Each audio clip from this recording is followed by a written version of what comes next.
guys, so I know I've been making a lot of videos lately and I'm hoping I'm not getting on anyone's nerves, but I really wanted to make a video about art. So I just wanted to give my own little 2-cent advice on how to be an artist. So a lot of people will ask me my advice on art and the material I use and things like that, and honestly my best advice for aspiring artists or people who think that they can't draw is honestly that art is mostly in observation. The most important part is observing. So what I mean by that is when you're drawing, 98% of the time it's looking at what you're drawing, then looking back at your actual drawing. So looking, let's say you're drawing from observation, you're drawing a tree. Look at the tree, look at your drawing, and measure.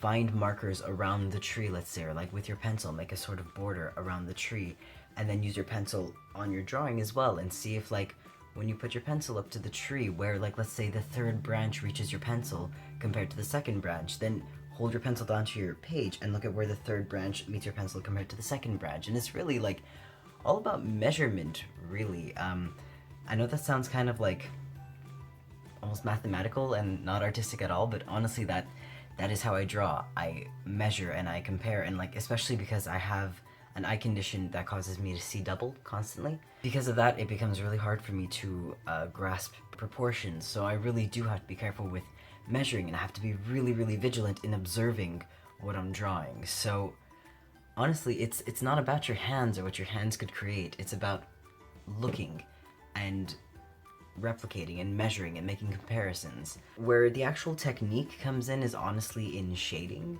Shading is something that if you were never taught how to do it, sometimes it's hard to just understand what you need to be doing to achieve your goal. So the most important part of shading would be to remember to have really dark parts and really light parts. Your highlights are just as important as the dark, shadowy parts of your drawing. Don't be afraid to make things really, really dark or really, really light.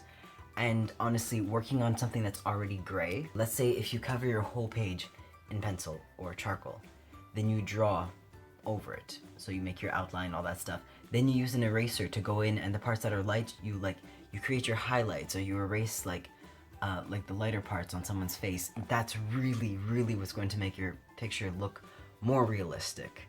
But again, that's a little more advanced. What I'm actually talking about now is literally just drawing from observation, drawing a tree that you see outside. Don't really worry about shading it, just getting the shape down. So that's basically how you start drawing from observation. It's really about observing, watching, and measuring.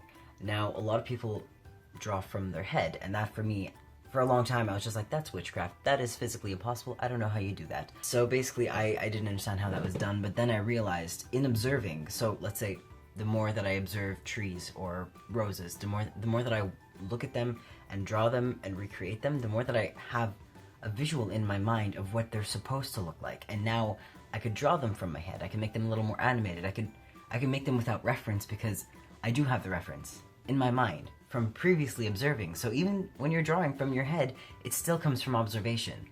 If you ask me right now, I don't know, Aaron, could you draw me a lion? I'd be like, fuck, I guess. I think I know what a lion looks like, but then when it actually gets down to it, you're like, where does its ears go? How long is its snout? Where does its mouth go? There are little things that you're like, I don't remember.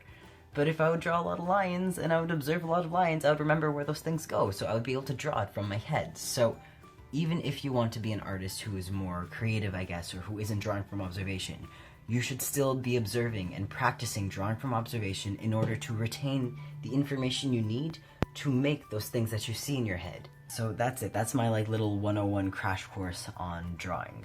I could go more in depth in talking about shading. I could talk about cross-hatching. I could talk about all kinds of stuff, honestly. I could get more in detail, but I just wanted to cover this one really specific part of drawing because this is the base. I know a lot of people do if you're drawing a face, make a circle and then make lines, and it's just I never learned how to draw that way. I only went to art school once I was in college. It was in a very advanced program, and once you're in that program, they expect you to already know those things, and I didn't. And I got by just fine by just, observing, and I measure in my own way. I measure with a pencil. I measure by, let's say, if I look outside, there's one huge tree in front of me, and there's a smaller, very straight tree beside it. I'm going to use that straight tree, basically make a line in my page, that's where the tree is, I'm going to use that as reference for the other one, so I'll know how close its branches are to that.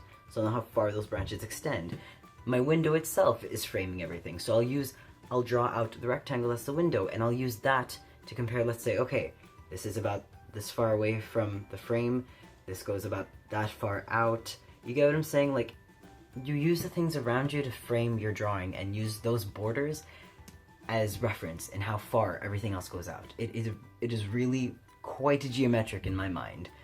So that's how I draw. If you guys have any questions about that, let me know. If you want me to talk more about art, I would be absolutely thrilled to talk about art. If you want me to talk about poetry, I will read you poetry. I will just stand here and read some of my favorite poems, because this is who I am.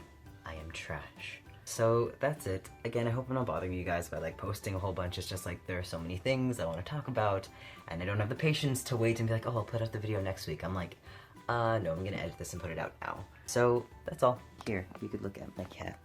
Look how cute he is. That's it, guys. If you have any questions, let me know. And as Rosa says, keep drawing away your ghosts. That is so. I will quote you on that. I will put that on a t-shirt. That is lovely. That is the most beautiful thing anyone has ever said to me. All right. Keep on arting. Goodbye.